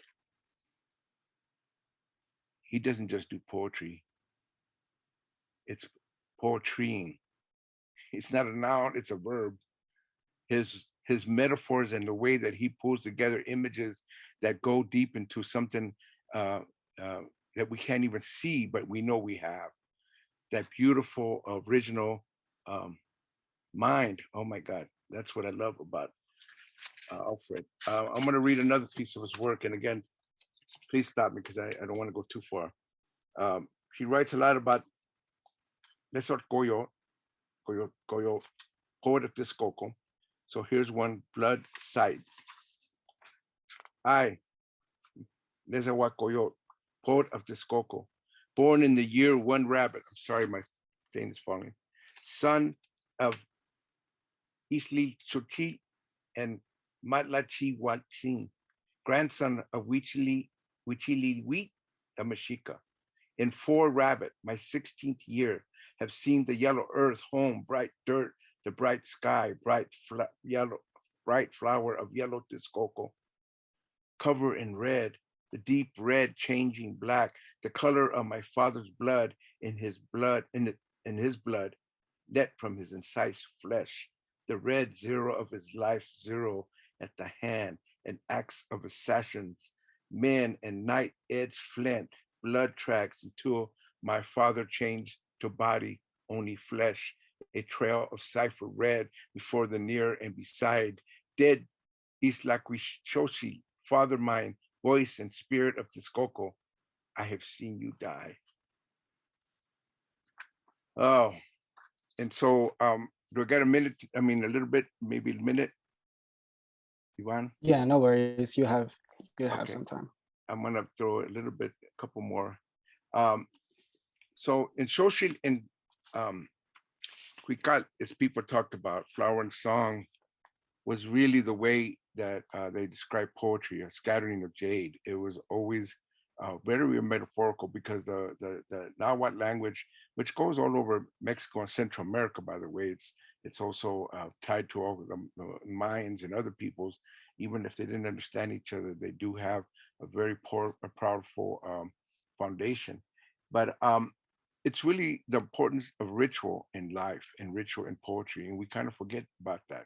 That poetry is ritual, and it is prayer, and it is song, and it is the way that we speak when other languages can't carry what we have to say. Poetry is the the vehicle. And so I'm going to read this in Xicancuicatl. Lyric points me to the end of green, where yellow earth holds stem and petal all hours, where yellow and green transform, clean to blue and to fluid, wave of earth and sky. The lyric points away from yellow Texcoco Chopin to an island crossed blue. Only in lyric lies this meaning, the only truths and fluid. True, the world fades, blackens where blood springs, and opens where I must face truly an island half mine, and there find my beyond, and find way beyond to the place of flags, a pale dog, last stop for meaning, to Mictlan, realm of dead souls, laws, stories where meanings reside. I wanted to read the poem that has Frøzen Accident in it, and it's called Vida Nueva. And this is to honor this beautiful, wonderful Chicanx loving person, Alfred Arteaga. Font is not the perfect typeface, but metronome that holds the perfect Frøzen accident that resounds and signs any place I go. Some there she holds me by the margins, gathers petals and leaves, changes her red heart, radiates yellow, holds black thorns against a white snow. I wish we could do this every day, and honoring this great man, but also honoring who we are as Chicanx, as poets, as borderless people with great imaginations. And I love that Japan is here, because I ended up going to Japan, got some of my poetry, translated, and met the most amazing people, and also just the video life too that comes forward in Alfred's work. He covered a lot of the ground that I ended up wanting to cover, but also that I walked through. And he opened that door that I ended up making sure that I would find a way through, and then also help others get through. So thank you all again, Latzo Kamati, in my mother's tongue from the Raramuri, Tarumara, Guiraba. There's so many languages, and they all sing this beautiful, great heart that was Alfred Arteaga. Gracias por todo.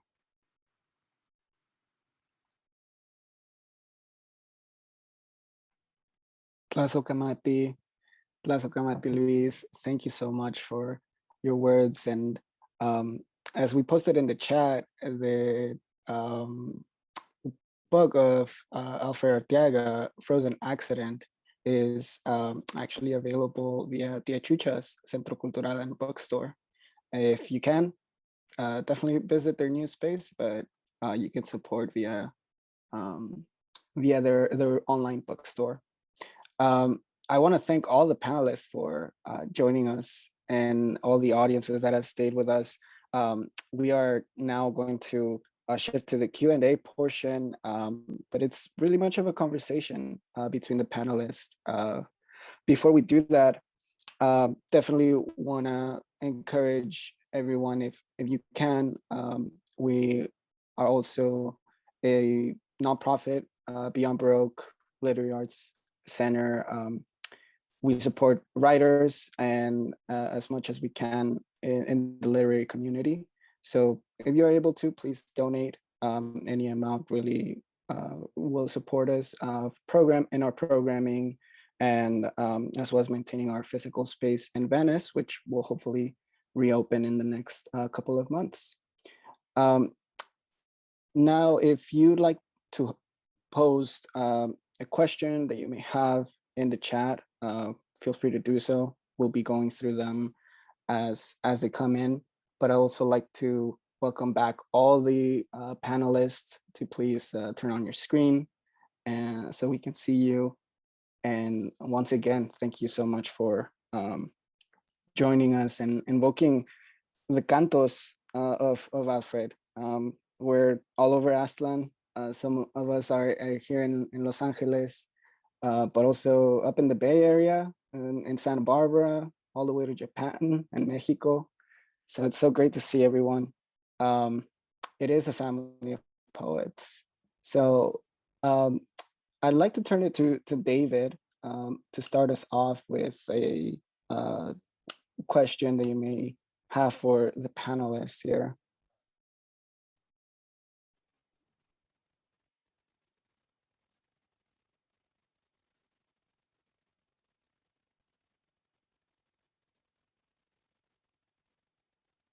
Oh, I think we lost David for a second there.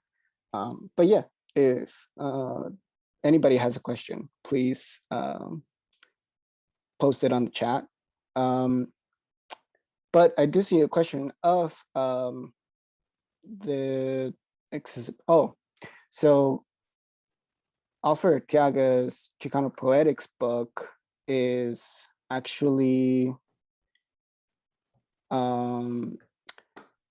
for some reason in Bookshop, which is the website where we post all the book lists that you can find of the readers tonight.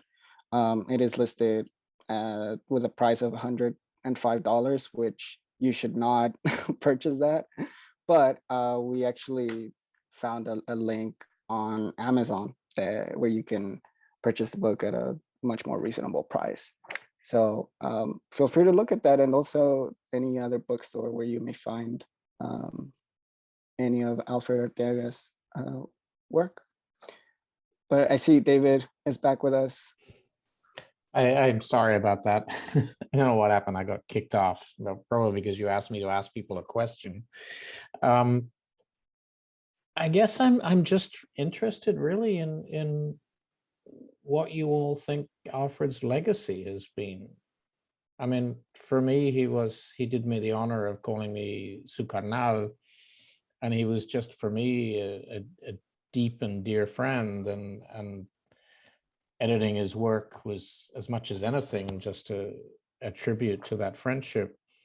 But I do also know that he was just at that cultural moment such an important figure, and did so much both to teach to a larger audience what was going on. And I think part of his generosity was the range of poets that he wrote about in Chicano Poetics. Cherríe, you mentioned that he devotes a lot of his essays to women poets at a time when that wasn't necessarily the obvious thing to be doing.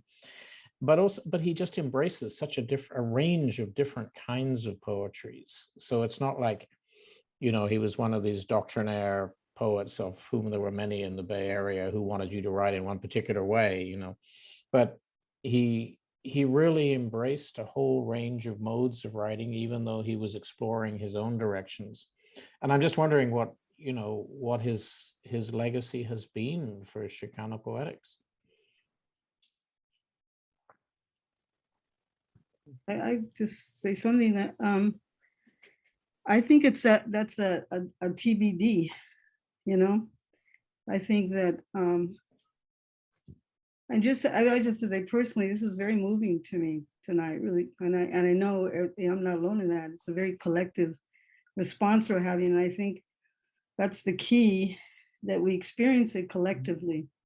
We're experiencing his work as a we, as a people, and you don't have to be as clearly we have seen tonight. You don't have to be Chicano to experience that that he's creating.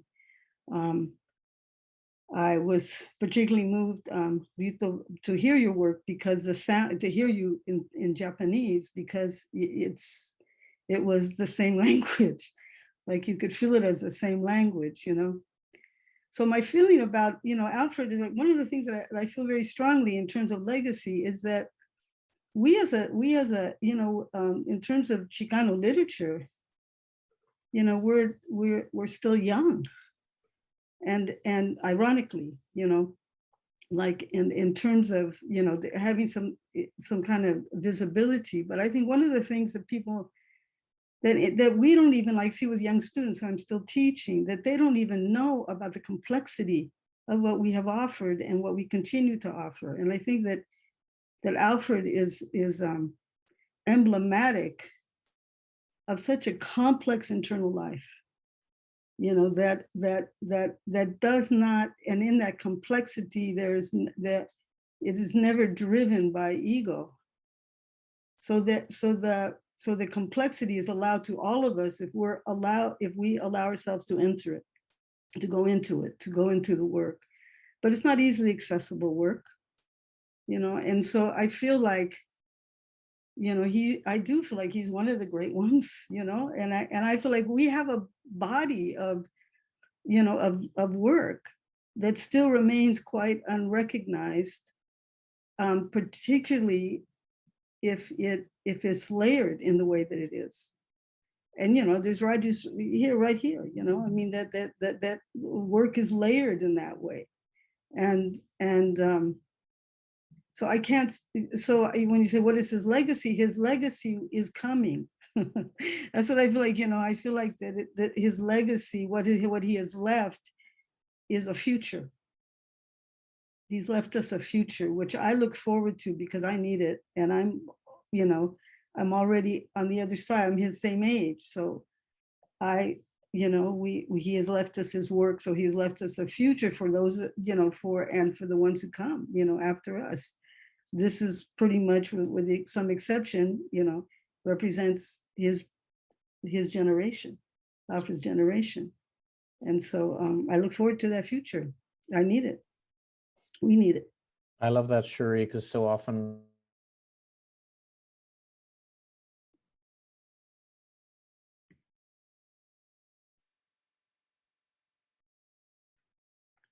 am I only experiencing you frozen, or is other people?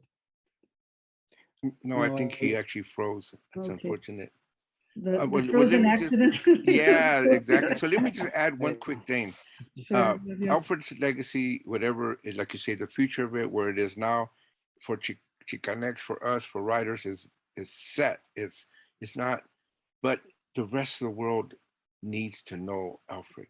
Right The on. problem is that he's also part of this, within the bounds of the U.S. literary world, which nobody could recognize.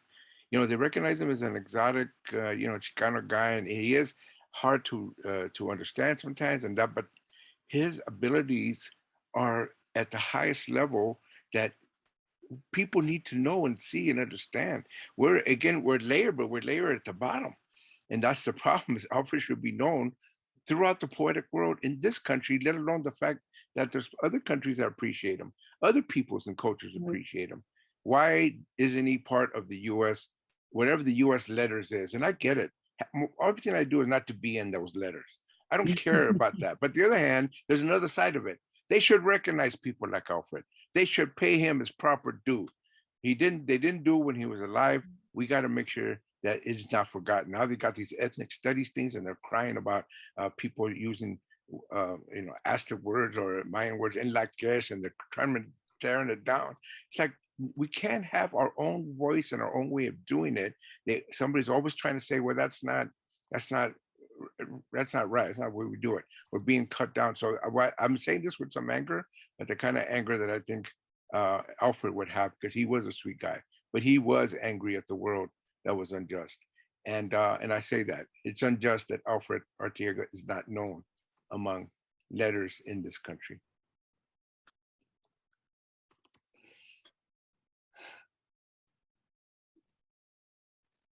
Thank you so much. Would anybody else like to add on to that question?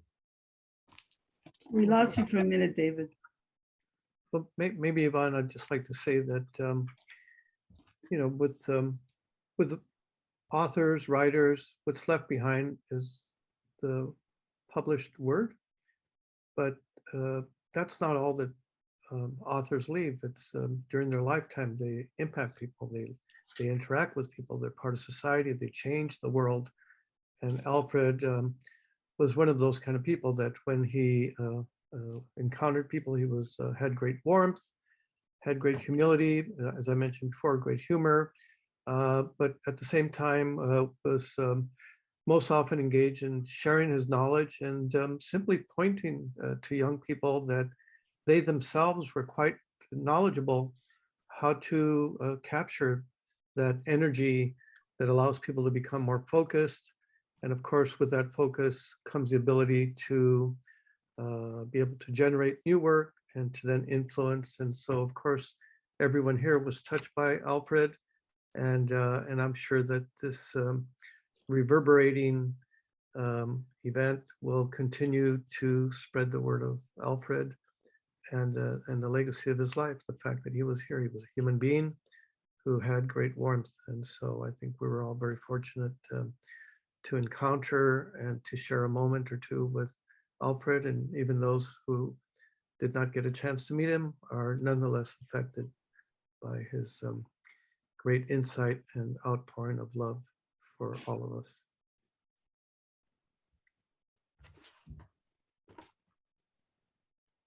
Thank you, Harry. Ryuta, would you like to add on to? Mm-hmm. Yeah.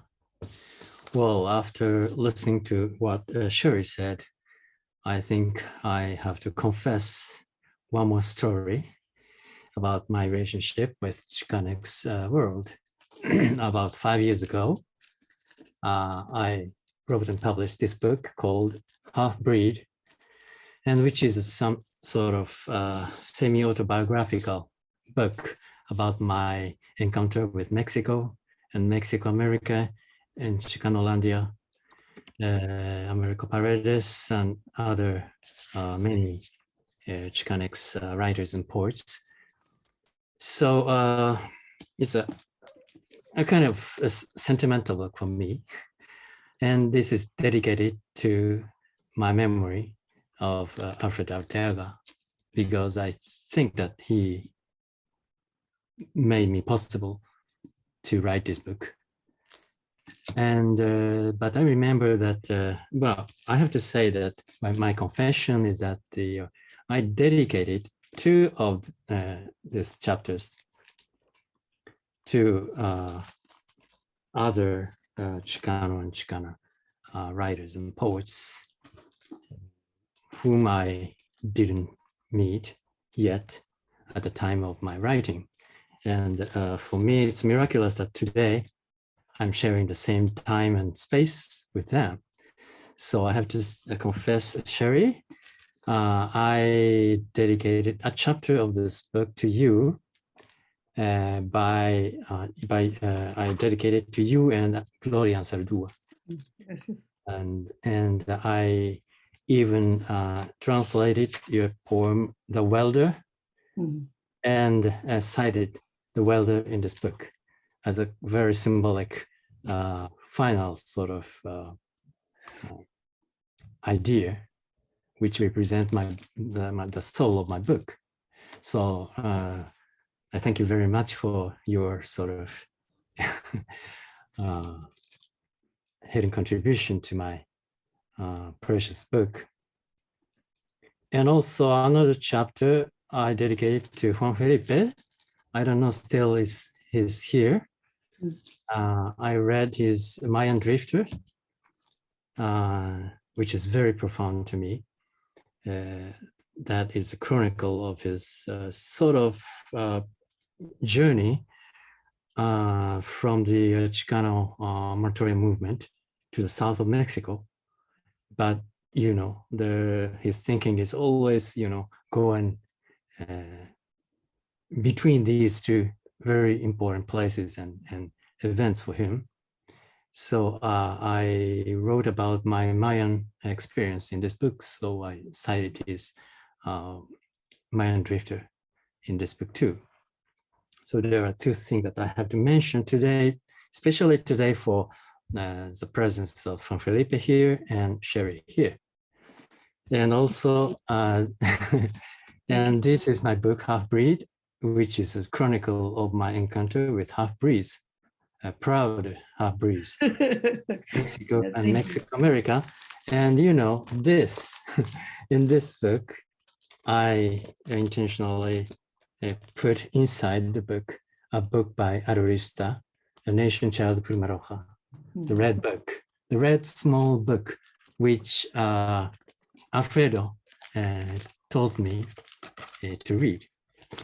And that was a strong sensation for me. So I put that red book here in the cover of my book as a sort of homage to the spirit of Chicanos, which Arurista represented in the late 1960s and the beginning of the 70s. And finally, in this book, I wrote a poem. Is it fine for me, for you to continue my story? I dedicated a poem to Alfredo in this book. It is written after Alfred's very funny, playful poem, Cuentos. Cuentos Impasibles, which begins, Una luna para ti, dos soles para que te ardes para mí, etc. So it begins with one, uno, dos, tres, y hasta 11, y finally returning to the dos soles para que te ardes para mí. And after this poem, I wrote a dedication to Alfredo just after his death, as a sort of mourning message for me, of me. So I'm gonna recite finally that poem in Spanish, which I wrote in Spanish. Un traguito de ron para Alfredo. Un traguito de ron para ti. Dos pedazos de son guajiro que me cantes para mí. Tres lunas que veo esta noche en mis ojos lagrimosos. Cuatro hojas blancas para llenar con mi rezo callado hacia ti. 5 filetes de atún orgulloso, directo del puerto. 6 suspiros de gaviotas submarinas y astronautas. 7 luces hambrientas que tú descubriste esta mañana. 8 paseos sin pies por la calle 8. 9 corazones de ébanos duros para ti. 10 crepúsculos que son todavía insuficientes para cubrir tu mundo entero. 11 menos 10 que ya es la hora más feliz de empezar a tocar tu guitarra. 2 pedazos de son guajiro que me cantes para mí. So this is a poem for Alfredo when I heard his death, which is miraculously happened on the day of 14th of March in 2004, when Alfredo was in Japan. So we were together. And one morning, Alfredo told me that he said, well, this morning I got a mail from Cherríe Moraga saying that the Gloria Anzaldúa was dead. So I happened to know the death of Gloria Anzaldúa through Alfredo, but through the email of Cherríe Yu. So that is also another thing that is kind of very magical relationship. Okay, so thank you very much. Thank you, Cherríe. Thank you, Ryuta. Thank you so much for sharing. And really, the legacy of Alfred is embedded into those poems. So thank you for sharing your own work as it relates to other Chicanx writers here as well. We do have 2 questions in the chat, and we are a little tied with our time. So I'd like to address them if the panelists may have an answer for it. One question we had was if anybody can talk about how Alfred came up with the term heterotextualities. I'm trying to find the question here. Yeah, if how he came up with the term heterotextual, its meaning and its origin.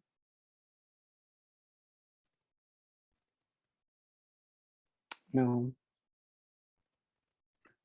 Wait, Luis, I think you're muted. I thought, I'm not an authority on this, but my understanding of that was, obviously, I love it because I love the way Alfred writes about desire and sex. And I thought it was great that it sounds like heterosexual. I thought it was great. he's just a poet. He can't help himself. But also that, you know, because he's really looking at multiple kinds of texts. He's dealing with, and Ricky, who is the scholar, is nodding his head. So I'm onto something right. But that, you know, because he's looking at poetry, he's looking at prose work, he's looking, I mean, it's like, you know, very kind of directly politicized work and other work, and it's and he comes at it as also intertextually. I mean, his own way of looking at things is also drawing from, he has his own, it opens with his own poem in the beginning. So it is really, it's, you know, it's a measure of how he was a critical thinker put onto the page. And so that's that mixing of those, you know, that exchange between those two types. And there's more than two. Ricky may know, and David knows, I'm sure. But that's how I read it. And I also just love that he plays with the language, particularly about when we were saying the thing about, to me, it felt like, well, that's such a queer vantage point to me, because the truth is that in my experience, by and large, heterosexual men never really talk about being heterosexual. They just assume they're heterosexual.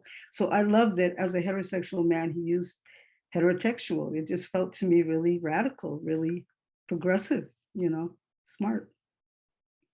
Yeah, just to build off what Cherríe is saying, yeah, it's a, you know, his concept is heterotextual reproduction, and it is, as Alberto was saying in the chat, indebted to Bakhtin and his concept of heteroglossia. But it was you know, Alfred's way of talking about gender and its relationship to language and the ability to oscillate between you know, different languages, and you know, the heteroglossia of language that is representative of his poetry and the ability to move between different languages. And that's kind of what I was hinting at earlier in terms of thinking about the gendered underpinnings of his work. You know, and as Cherríe was saying, you know, he was very clear about how he was in conversation with queer scholars. Like Eve Sedgwick, I think, is someone who's central to that work, which was first published in the Stanford Humanities Review. It's also in Chicano Poetics as well. So if you want to know more about it, I would recommend looking at that book, the paperback copy, so you don't have to pay $105 for the hardcover. But yeah, it's also representative of the way that Alfred, you know, is thinking about literature and literary criticism in conversation with one another, that they're not mutually exclusive. And I think this is precisely why you know, people were uncomfortable with his criticism, because it was all about foregrounding the poetry and thinking about how poetry performed a certain kind of theoretical work that theory itself was incapable of performing without you know, its indebtedness to poetry. So yeah. Thank you so much, Ricky and Cherríe.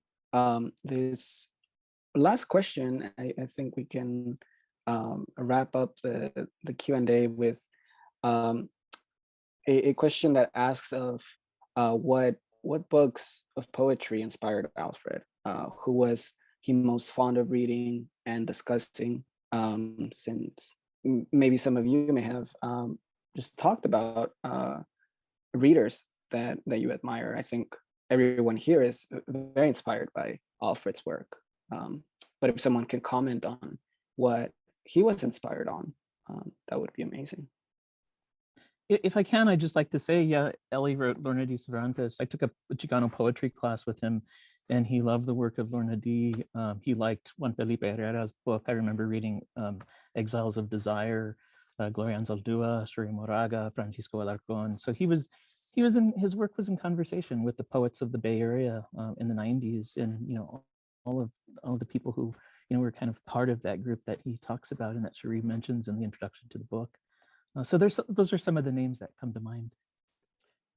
If I can just say, yeah, I mean, editing his work, it was incredible where I ended up, you know, because you have to pursue all the allusions and put your footnotes in and so forth. And it was really, I mean, everybody, apart from, you know, as Ricky has mentioned, and as everybody on the panel knows, the huge range of Chicano poetics that he assembled from Sor Juana on, he was also, of course, reading Neruda, who was hugely important for the Cantos, of course, and the kind of epic ambition that he had. But then he was also reading all kinds of people. And there's one mystery that I want someone who's a better researcher than I am to figure out, which is in several of his poems, he mentions this Quebecois poet, Francophone poet, Marie Huguet. And Marie Huguet is the last poem in Xicancuicatl in Michelin. She's the beautiful face. The last line of the poems, I covered the beautiful face. That's Marie Huguet, he's been quoting in French all through that. And I couldn't figure out why he was obsessed with her, because she first comes up in the Cantos, and then she's there in House with the Blue Bed, and then she's in this absolutely critical poem, in which, by the way, I discovered in the manuscripts that it wasn't my just hapless guess that Cherríe was Cherríe. In his notes, it's made quite clear that he has you in mind. But anyway, I don't know how he knew of Marie Huguet. She died when she was 26 from leukemia, I think. And there's a beautiful documentary in which she speaks. Maybe he saw that, but I want to know if maybe when he was in New York, somehow or other they encountered, it's really a mystery to me, but a very fascinating one, since she obviously is on his mind. And then, there are just, these medieval Spanish epics to Wittgenstein and Derrida in Frøzen Accident.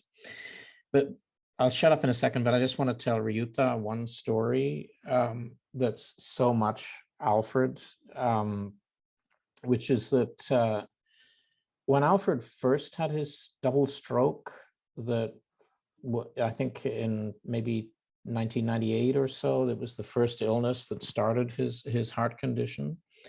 I think we all know he went into a coma for about 6 months, and it was, not sure that he was ever going to speak or walk again. And he fought back from all of that. And I remember he came to visit when he was still limping a bit and still having, talking with heavy breathing. And he said to me, David, it was amazing when I was in that coma, I just had these 2 recurring dreams. And one was that I was writing this book on Chicano aesthetics.